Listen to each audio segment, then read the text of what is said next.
Russian President Vladimir Putin held a meeting with North Korean Foreign Minister, Choe Son Hui, at the Kremlin on Monday. According to Associated Press, Putin asked Choe to convey his greetings to North Korean leader, Jong Un.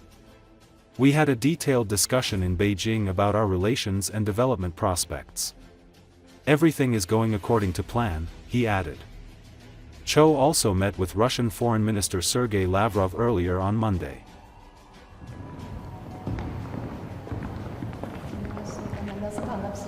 Здравствуйте, очень рада вас видеть. Благодарна за то, что вы, несмотря на такой большой занятость, нашли время для нашей встречи. Большое удовольствие видеться с вами. Самые наилучшие пожелания.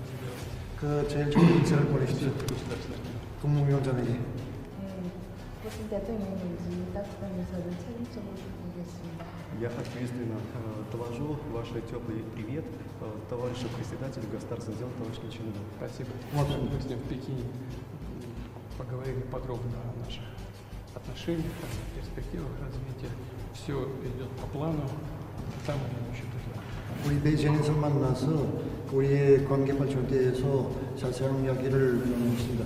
이제 다 계획대로 진행되고 있답니다. 그때 따뜻한 만남 가졌다는 거 들었습니다. Я слышал, что у вас была такая теплая встреча с товарищем Путиным. 네.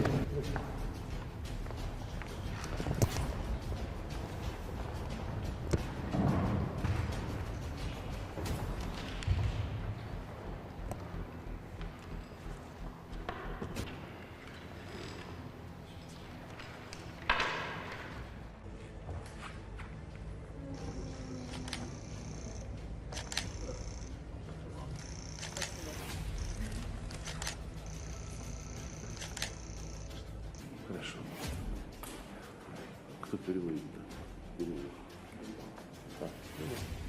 Мы искренне рады возможности снова вас приветствовать по пути теперь в Минск для участия в третьей международной конференции по евразийской безопасности.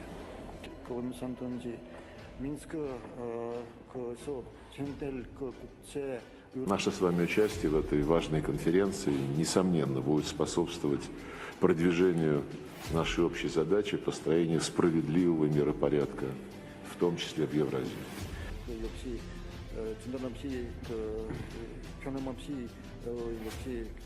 Россияне никогда не забудут те подвиги, которые были совершены солдатами и офицерами Корейской народной армии в Курской области по освобождению российской земли. И подвиги эти, конечно, еще более скрепят узы дружбы и исторической общности в нашей общей борьбе за справедливость.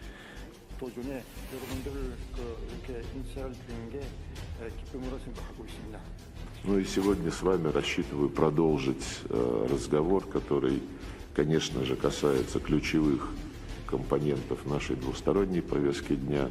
Ну и обязательно обсудим международную ситуацию, ситуацию в вашем регионе, в целом в Евразии и наше тесное взаимодействие, координацию наших шагов в Организации Объединенных Наций и на других многосторонних площадках.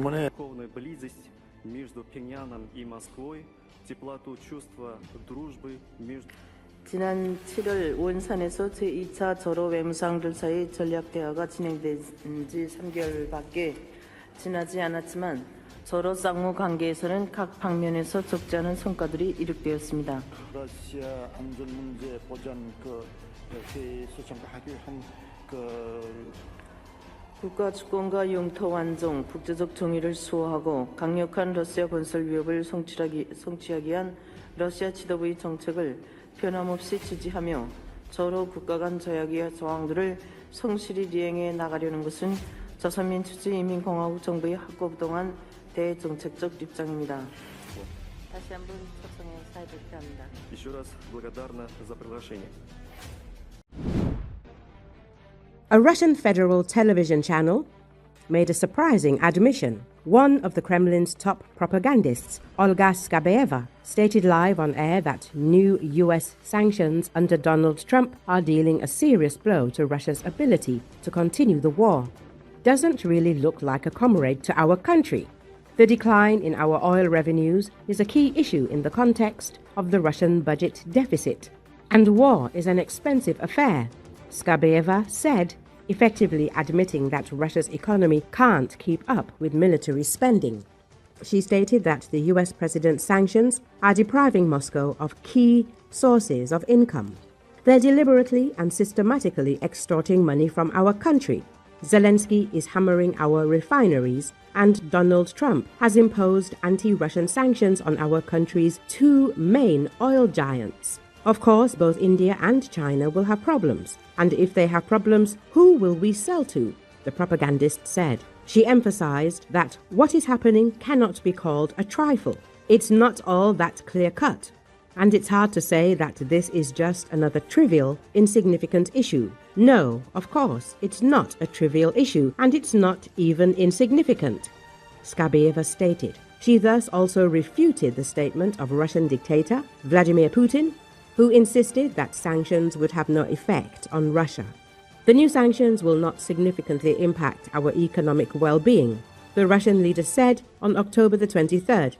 Thus, one of the main figures in Russian propaganda has unwittingly confirmed that Trump's sanctions are indeed working. They are depriving the Kremlin of oil revenues, increasing the budget deficit, and calling into question Russia's ability to finance a protracted war against Ukraine.